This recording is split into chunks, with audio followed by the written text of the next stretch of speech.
বউবাজারের মদন দত্ত লেনে বাড়ির চাঙড় ভেঙে পড়ে জখম এক ব্যক্তি। রবিবার দুপুর 1টা নাগাদ ঘটনাটি ঘটে। জখম বাসিন্দার দাবি, মেট্রোর জন্য বাড়ির চাঙড় ভেঙে পড়েছে।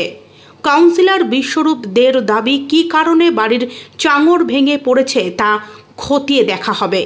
মেট্রোর জন্য নাকি পুরনো বাড়ি হওয়ার জন্য ভেঙে পড়েছে সেটা যাচাই করা হবে। বিপর্যয় মোকাবিলা দল ইতিমধ্যেই ঘটনাস্থলে কাজ শুরু করেছে। 15টি পরিবার আতঙ্কে রয়েছেন। রবিবার সন্ধ্যায় ঘটনাস্থলে যান স্থানীয় বিধায়িকা নয়না বন্দ্যোপাধ্যায়। জানা গিয়েছে, পাপ্পু সিং নামে এক ব্যক্তি বাথরুমে ঢোকার সময় আচমকাই ছাদের একাংশ ভেঙে পড়লে তিনি আহত হন। কোমরে, মাথায় তার আঘাত লাগে। যে বাড়িটির ছাদের অংশ ভেঙে পড়ে সেই বাড়িটি যথেষ্ট পুরনো। আহত ব্যক্তি অভিযোগ করেন, মেট্রোর কারণেই এই ঘটনা ঘটেছে।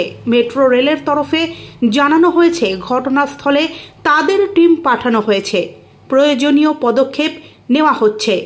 ইঞ্জিনিয়ারদের সঙ্গে আলোচনা করে বিষয়টি দেখা হচ্ছে।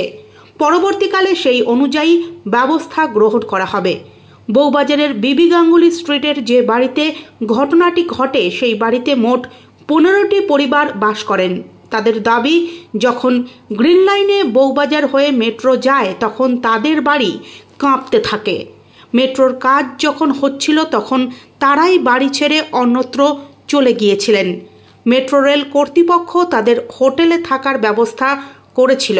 পরে ফিড সার্টিফিকেট দিয়ে তাদের ফিরিয়ে আনা হয়। আহত পাপ্পু সিংয়ের বোন বলেন, তাদের বাড়িতে বসবাস করতে ভয় লাগছে। মেট্রো রেলের গ্রিন লাইনে শিয়ালদা স্প্ল্যানেড এলাকায় বউবাজারে কাজ শুরু হতেই দফায় দফায় ওই এলাকায় বাড়িগুলোতে ফাটল এবং ভেঙে পড়ার মতো ঘটনা ঘটে। বউবাজারের বোরিং টানেলের কাজ সম্পন্ন করে চলতি বছরে শিয়ালদা থেকে স্প্ল্যানেড ট্রেন ছুটছে গ্রিন লাইনে। এখন সেক্টর 5 থেকে মেট্রোতে শিয়ালদা স্প্ল্যানেড হয়ে হাওড়ায় অতি দ্রুত পৌঁছানো যায়। কিন্তু রবিবার দুপুরে নতুন করে এই ভেঙে পড়ার ঘটনায় আতঙ্ক ছড়িয়ে পড়েছে ওই এলাকায়। বাসিন্দারা প্রত্যেকেই আতঙ্কে ওই বাড়ি ছেড়ে রাস্তায় বেরিয়ে আসেন।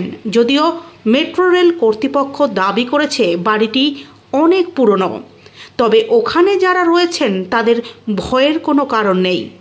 আহত ব্যক্তির চিকিৎসার খরচ মেট্রো রেল কর্তৃপক্ষ দেবে বলে জানা গেছে।